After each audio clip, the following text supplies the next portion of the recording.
Um, okay, well, first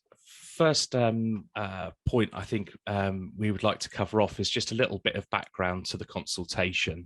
It's important to consider the background about why it's a vital time to be improving energy efficiency in low-income and vulnerable people's homes, and this is some of the context that we're likely to cite in our own response.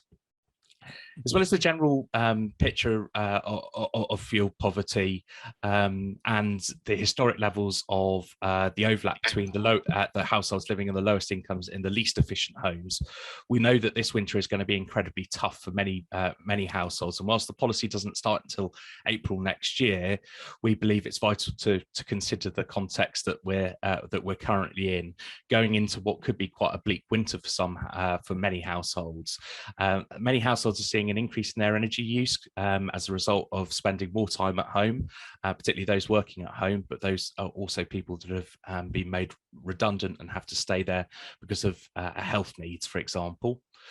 Many are unfortunately seeing a reduced income as many jobs are still have been lost during the pandemic or have been placed on furlough.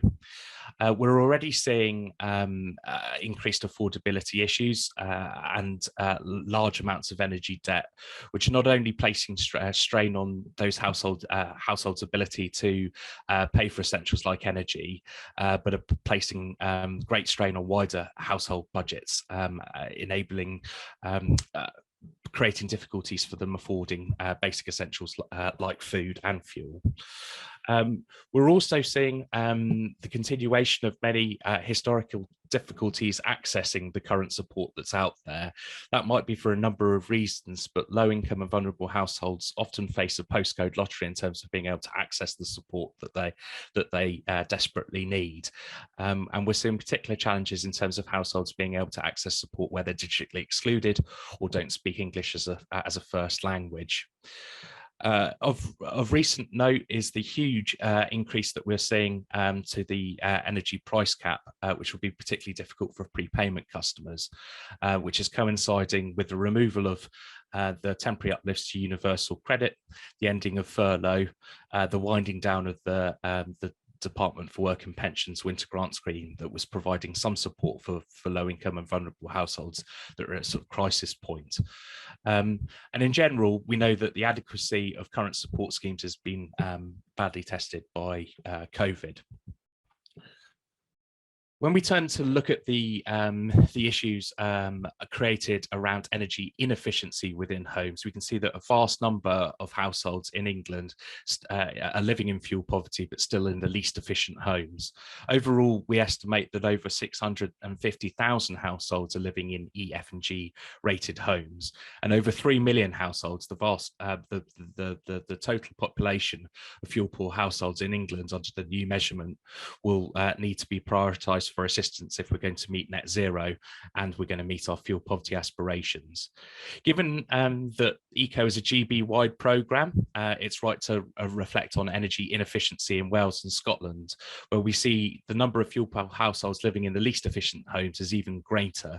More than 80% in Wales live in the most inefficient homes and 70% in Scotland. Overall, previous programmes, whilst welcome, haven't addressed the problem of solid wall and hard to treat properties at the scale that we need to reach either our fuel poverty commitments or deliver on net zero. This is an area that we'll touch on shortly in terms of one of our key advocacy positions.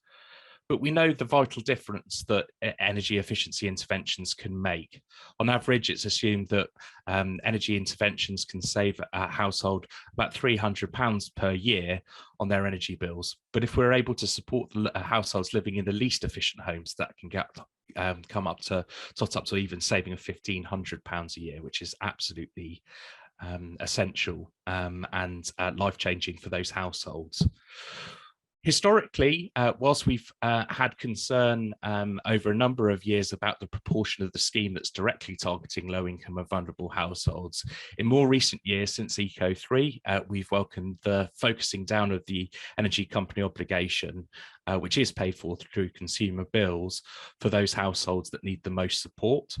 And since January 2013, the government estimate that more than 1.5 million measures have been delivered to low-income and vulnerable households, which has saved them over £16 billion over the lifetime of those measures on their energy bills.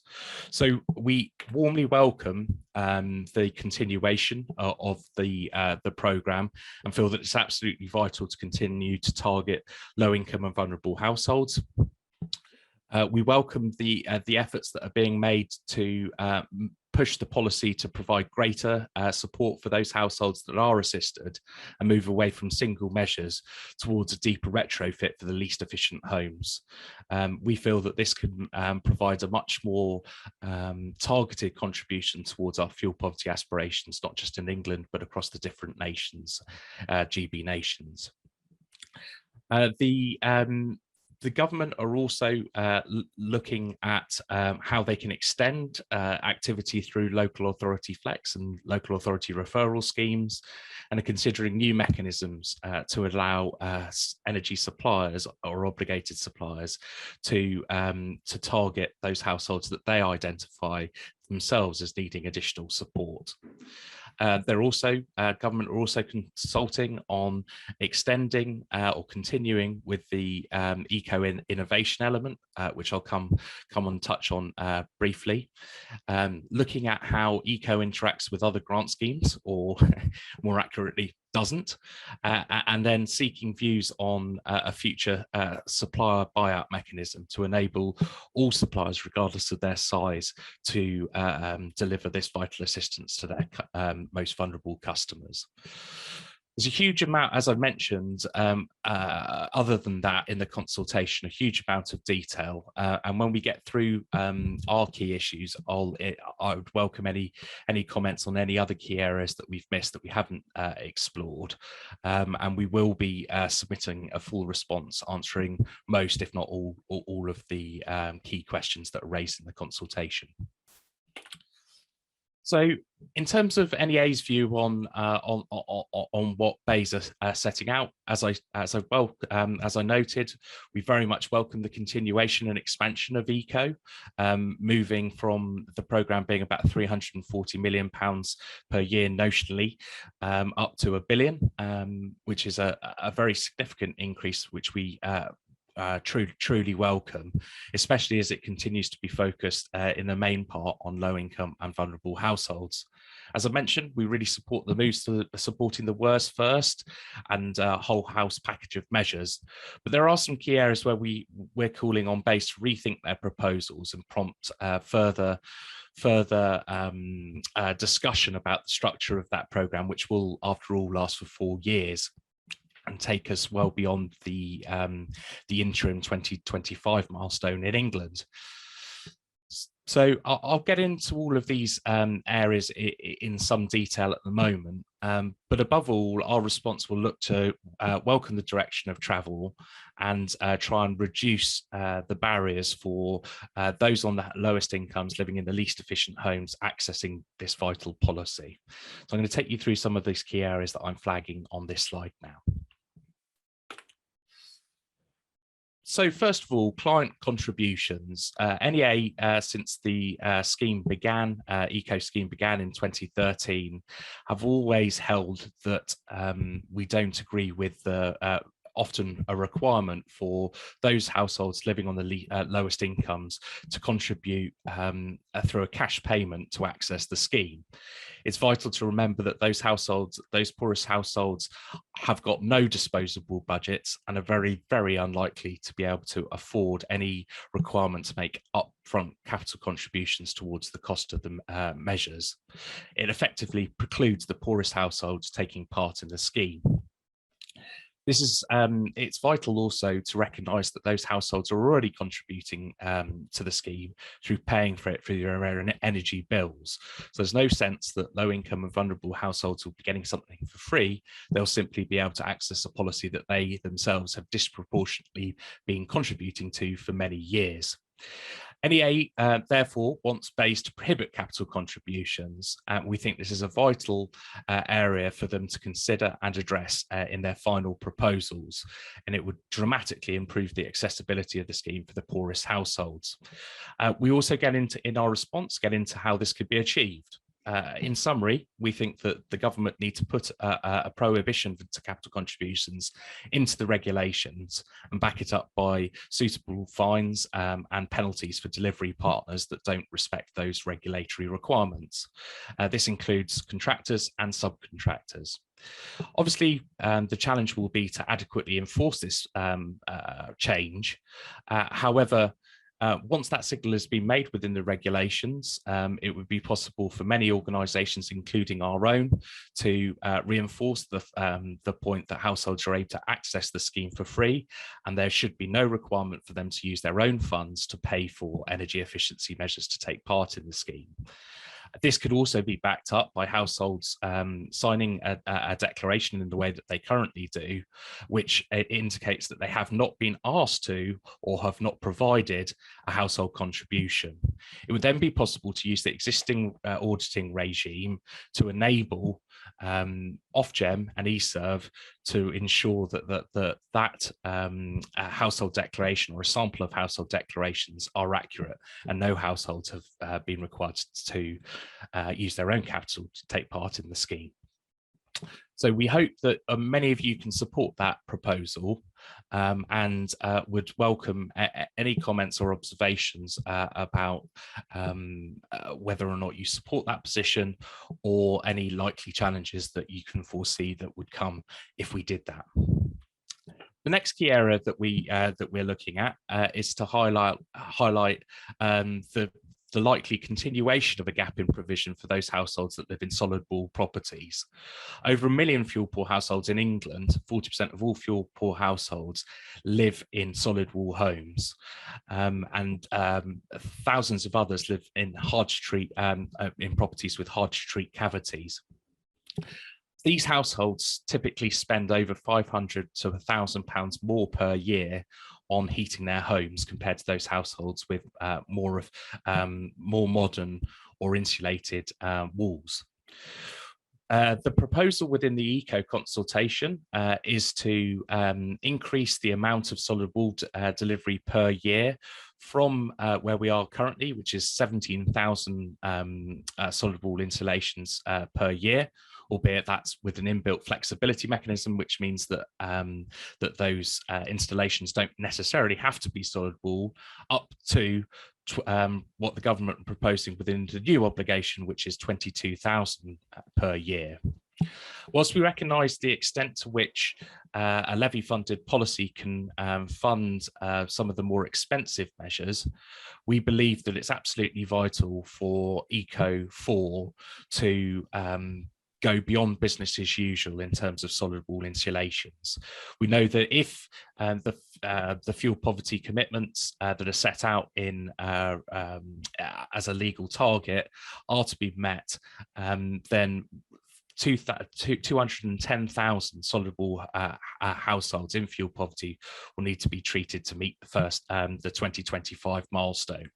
As I mentioned earlier, the programme ECO4 will run well over into past that 2025 milestone. So it's absolutely vital, we believe, that the solid wall minimum is increased, and we think it's proportionate to increase it to 70,000 solid wall insulation measures per annum.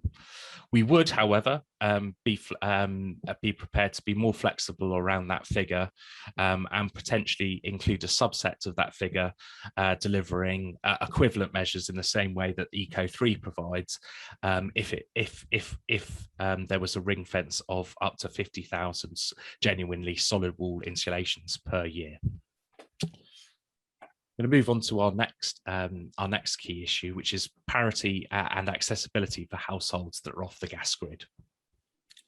Similarly to those households that live in solid wall properties, we know that off-gas grid households are much more likely to be in severe fuel poverty. Despite various ring fences in support for rural households in brackets. We know that ECO hasn't delivered very much activity at all to those households in rural and off-gas grid properties. Despite this, the government are proposing very little provision for off-gas grid households, and in particular, no continuation of the rural ring fence, which is currently evident within ECO4. One of the measures which can provide vital support for low-income vulnerable households to reduce their energy bill has been the installation of first-time central heating. Alongside the Fuel Poverty Gas Network Extension Scheme, NEA has very strong evidence from its own work, but also some recent polling about the extent to which first-time central heating can be a vital measure. We support the decarbonisation of heat, and we do support the government's sustainability principle within the revived fuel poverty strategy for England.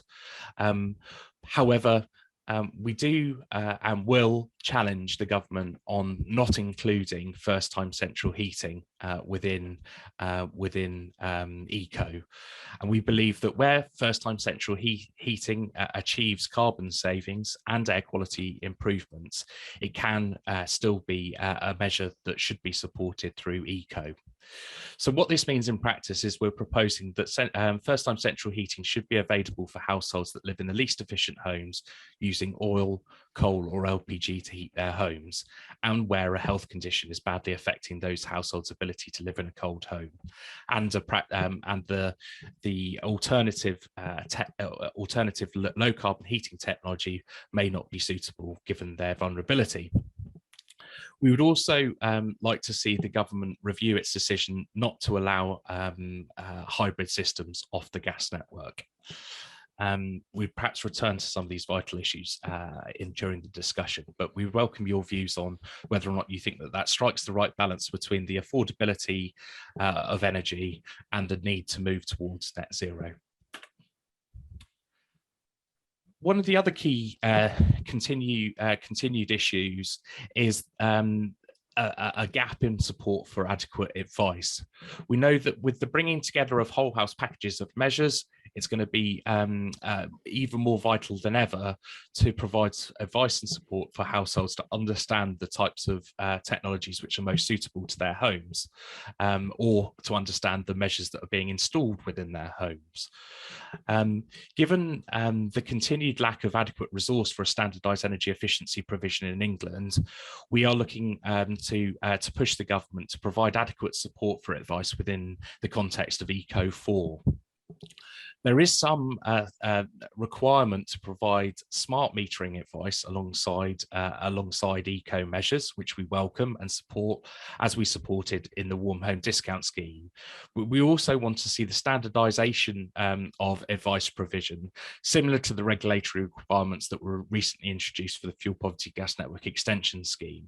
We know that households, particularly installing low carbon heating technologies, are going to require support from and coordination to liaise with their gas network to potentially cap the gas and stop the standing charges that accrue on their meter if they don't do that. And similarly, low-income and vulnerable households are going to need to liaise closely with their DNO, often to uprate the connection to their network. So we think that advice and support is absolutely going to be fundamental for those issues. Similarly, many households that are on prepayment meters. Sorry, I'm getting a bit of background noise. If we could mute the rest of participants, that'd be great. Similarly, we know that households that are on prepayment meters in particular, or on large debts, struggle to then subsequently get on an appropriate tariff for the adoption of that heat pump. So again, we want to see adequate advice to support those households to address those wider energy bills. We don't feel that the recent trailed increase to warm home discount scheme industry initiative is going to be anywhere near sufficient to address these issues. So we're considering arguing for a ring fence for suppliers to directly fund energy efficiency advice through a similar industry initiative mechanism within ECO. or we feel that which would be set at a similar sort of scale to the funding arrangements currently available for eco-innovation, which is 10% of the obligation. We feel that if that doesn't happen and there continues to be a gap in provision, it will strengthen the key argument to provide that vital support, particularly for digitally excluded households that can't benefit from assistance through, for example, the Simple Energy Advice website. The final area key area that we look at within the consultation and we'll be looking to government to address is the significant risk of a downturn in energy efficiency installations. Sadly, this table, looking at the progress from ECO4 to ECO3, underlines the fact that there continues to be a drop-off in energy efficiency measures compared to earlier incantations of supplier obligations and in England, Warm Front and other support schemes that have been available. The beginning of ECO, due to the absence of the regulations, there was a significant drop-off in the first 3 months, the worst ever record on energy efficiency in over 35 years, really since we started rolling up our sleeves and delivering home energy efficiency. We are absolutely committed to try and ensure that government does not make the same mistake, and that those regulations are in place from the start of the scheme, enabling there to be some transition, not a smooth transition, but some transition, effective transition towards this new eco phase. Sitting alongside getting those regulations in place is for Ofgem guidance to be issued, and we see that they've yesterday, I believe, issued a consultation on the scoring. So it's good to see that they are getting on with things and making sure that they're in line with the policy development in this consultation. We hope that they stick to it in terms of when they consult on their guidance and not just the scoring. And then finally, in terms of addressing a wider downturn in energy efficiency measures, it's absolutely vital that the ECO programme needs to continue to be supported by other forms of funding.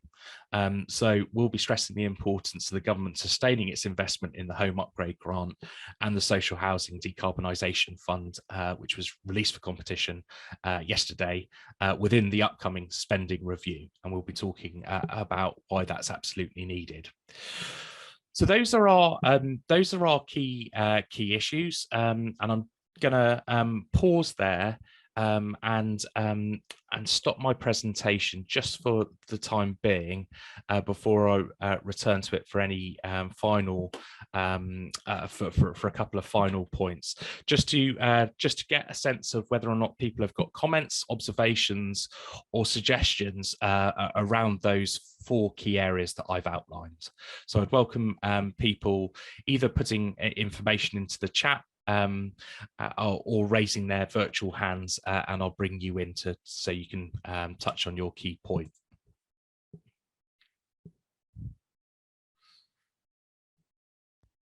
I see William Baker here in the chat has asked, can we say a little bit more about households with broken down or inefficient gas boilers?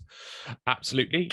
So at the moment, the government are proposing a cap of, I believe it's 5,000 boilers that can be repaired or replaced. The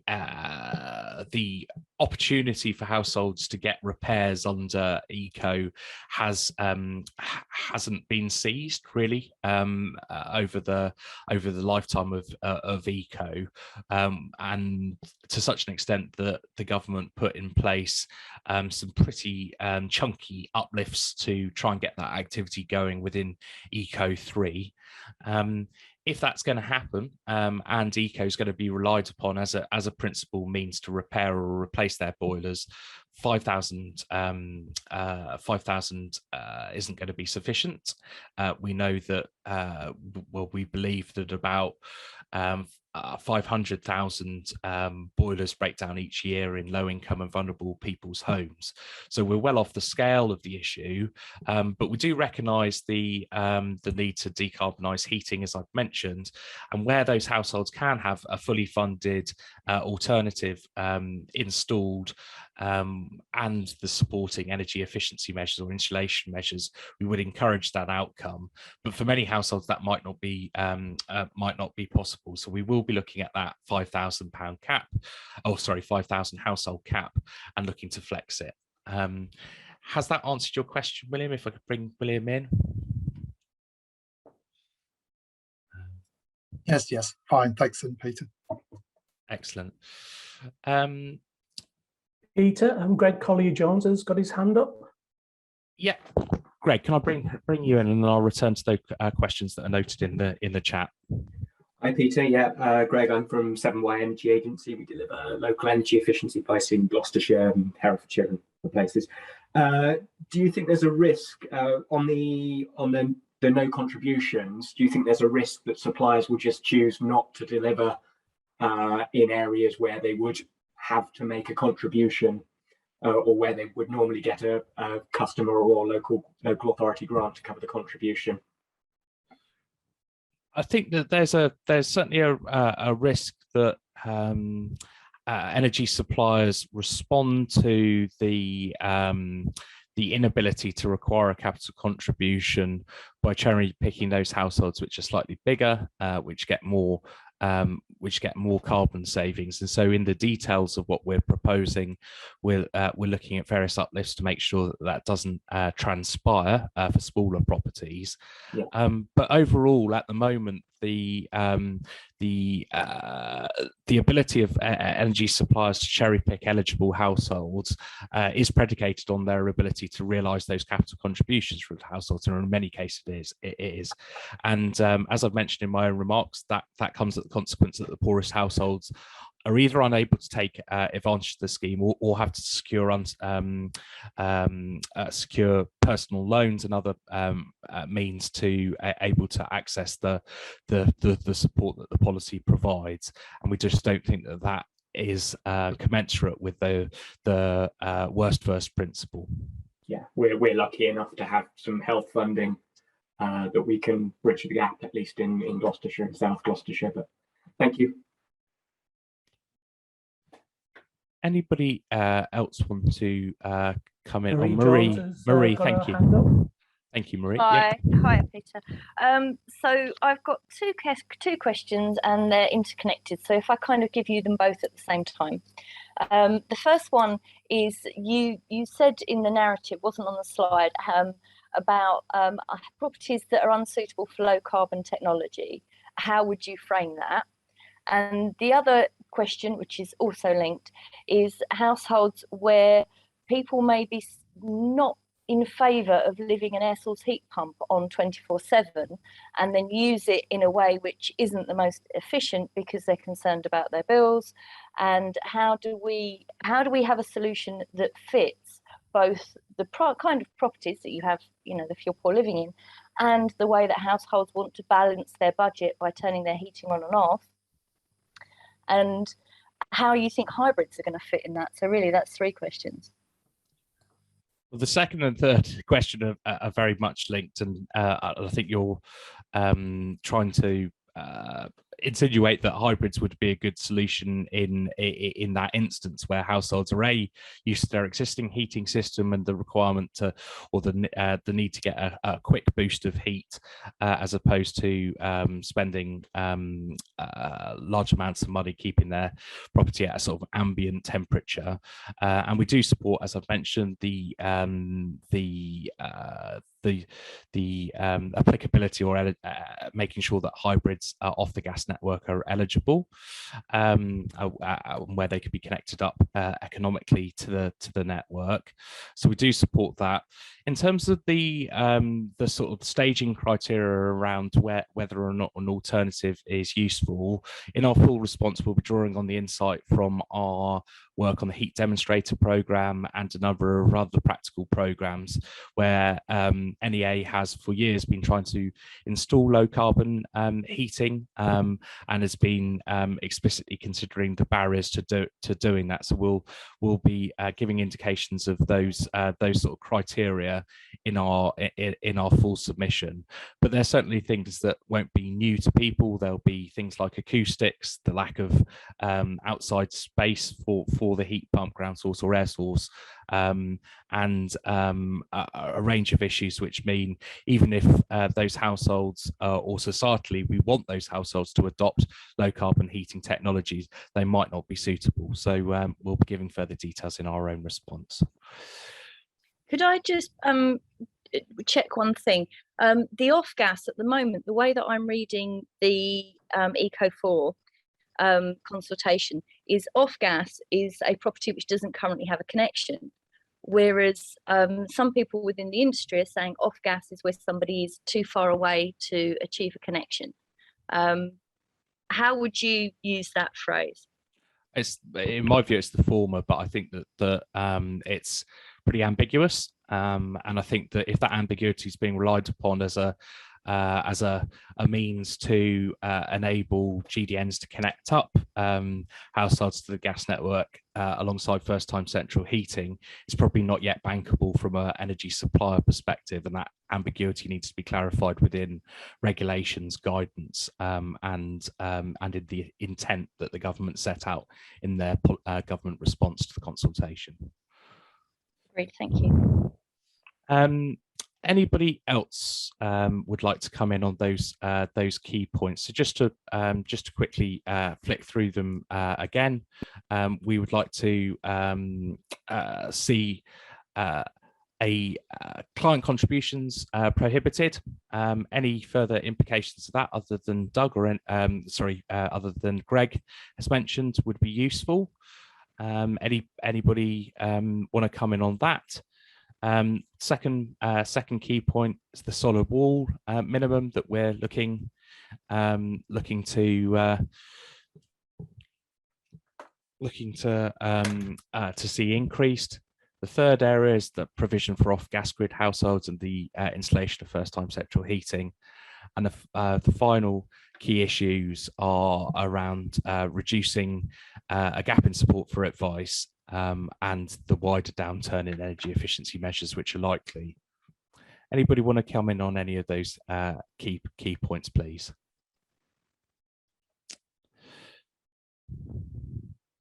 No? Okay. Well, in that case, then I'm going to restart my presentation and take you through a couple more of the key points. Hopefully, that is now sharing again. Is that right? Brilliant. Thank you, Greg.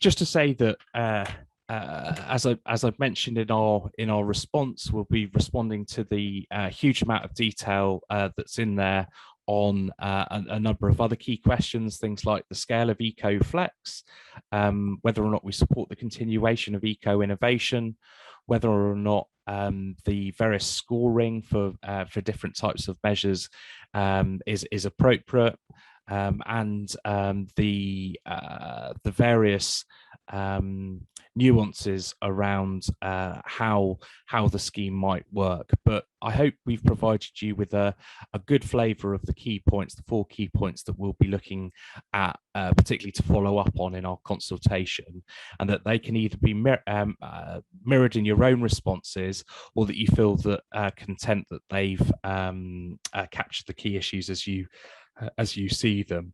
If there is anything, if there are any other key points that you'd like to put across, please do put them into the chat, because we are keen to get a sense of what other issues are of most keen interest to our supporters, so we can reflect them in our own response. So please do use the remainder of this session to just to put down some of the key points that you would like to see us capture within our response in the chat, if at all possible. But as I've said, we will circulate our presentation, and at the end of the presentation, my contact details are in there if you want to get in touch directly with me. I'm just going to finish now the session with a sense of the wider areas that NEA are currently engaged on in the sort of build up to what will be a really busy period this autumn and winter. So NEA recognised the importance of the GB-wide ECO as probably the key programme that's going to support efforts to address fuel poverty in the short to medium term. However, as I've mentioned, we are pushing very hard on trying to make sure that the government's manifesto commitments for further energy efficiency support is implemented within the current spending review. And we are also engaging government and wider stakeholders on the debate about heat decarbonisation, and making sure that that is achieved at the same time as supporting those households on the lowest incomes living in the least efficient homes. I mentioned previously the work that we're already doing to follow up the response to Warm Home Discount Scheme, and we'll keep members engaged on the detail of those areas and whether or not we're effective. And currently there's a letter that's circulating which looks to reinforce the key points that we made in our Warm Home Discount Scheme consultation. Hopefully any of you that signed up to the previous campaign that we did with Fair by Design, calling for the extension and expansion of the Warm Home Discount Scheme, will have received a copy of that letter. But for any of you that weren't able to sign up to that initially and haven't seen that letter, but you may or may not want to sign it, please do get in touch using my contact details and I'll happily send you a copy of that letter. Following the launch of our report 2 months ago, looking at how we capture what is a £5 billion worth of household benefits for households that are currently on legacy prepayment meters that could be benefiting from smart meters, we continue to push on the need to accelerate the rollout of smart prepay for those households that are on legacy prepayment meters.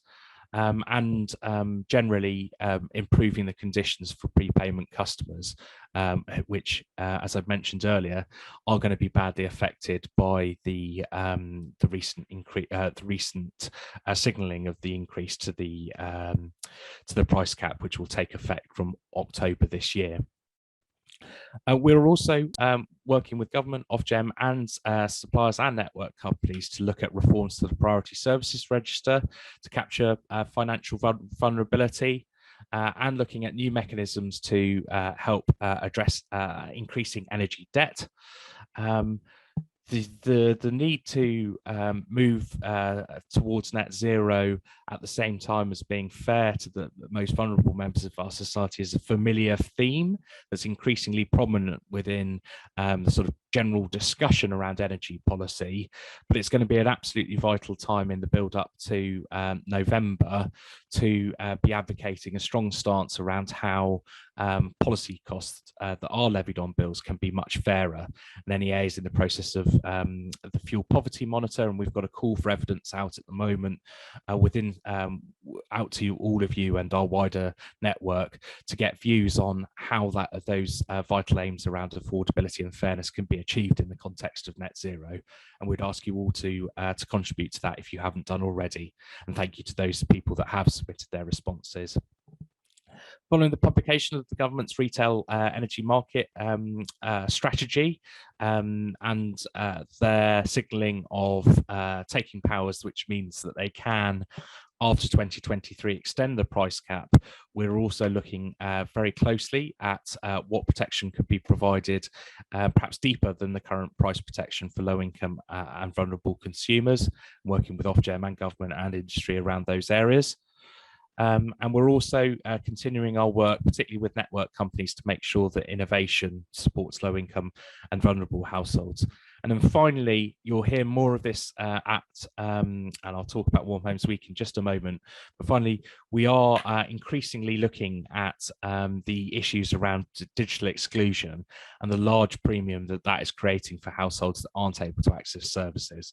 we believe that that households that are offline, that aren't able to apply for things like the warm home discount scheme, are currently in danger of a £350 to £400 a year premium as a result of not being able to go online and transact for their energy. So as well as addressing that exclusion, we're also keen to identify good practice in terms of supporting households to be much more digitally enabled, and we'll be talking about that much more at Warm Homes Week. So I hope this gives you a flavour of some of the general, the other general work that we're up to at the moment, and I'd welcome a conversation with any of your organisations about the relevance in terms of our advocacy priorities. I mentioned Warm Homes Week. For hopefully you will have all received further information about the week, and following the success of last year, we're hoping that as many of you as possible can attend between the 27th and 30th of September, and following that link, you'll able to have a look at the main plenary sessions that we've that we're holding, and register for a number of those sessions. So please do come and join us for that day. I believe that that's it in terms of my presentation, but I'll again stop sharing my screen, double check the chat, and see one more time whether or not that there's any comments or observations that that people would like to make before we leave. So if you could raise your hands if you haven't put anything in the chat. If you have put something in the chat, I'm just going to scan it now. But if you could raise your hands if you have got any comments or questions, that would be great.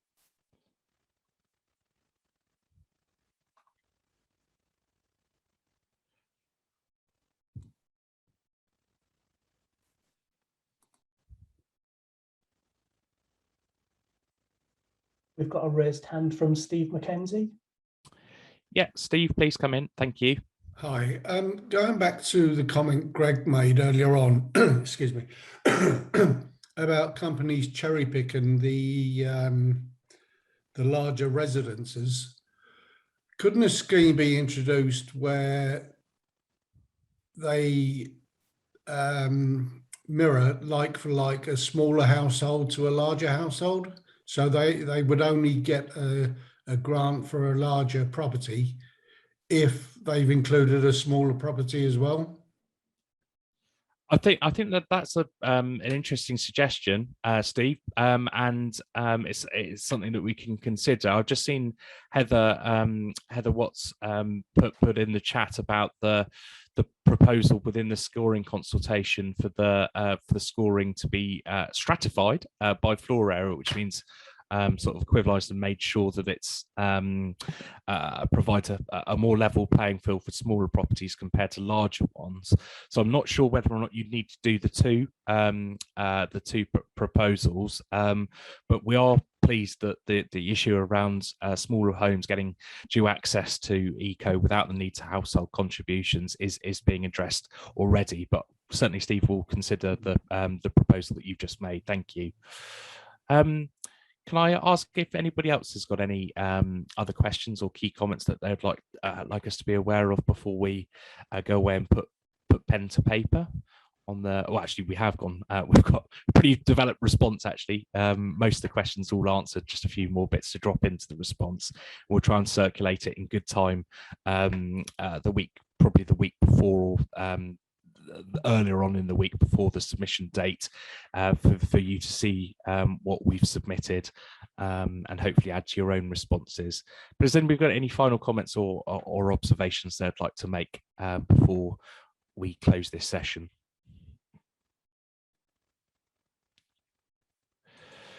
I'm just having a quick scan of the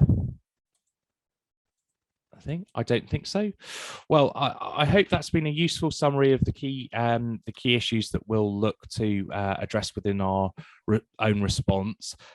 Where possible, please do reinforce those key messages, but do contact me if you've got concerns about what I've mentioned or any of the proposals that we've highlighted don't sound like they'll be delivered on the ground, even if they seem like a good idea, because we welcome that the insight, particularly from practitioners who are delivering this on the ground. And yeah, I hope that you will respond, and if you just do anything, reinforce the direction of travel and the opportunity that we'll have over the coming years to make sure that this is a much more suitable and accessible policy for those people it's there to support. So I'll leave it there, and thank you all for joining us, and best of luck submitting your own responses. Thank you very much, and I hope you have a good day. Thank you.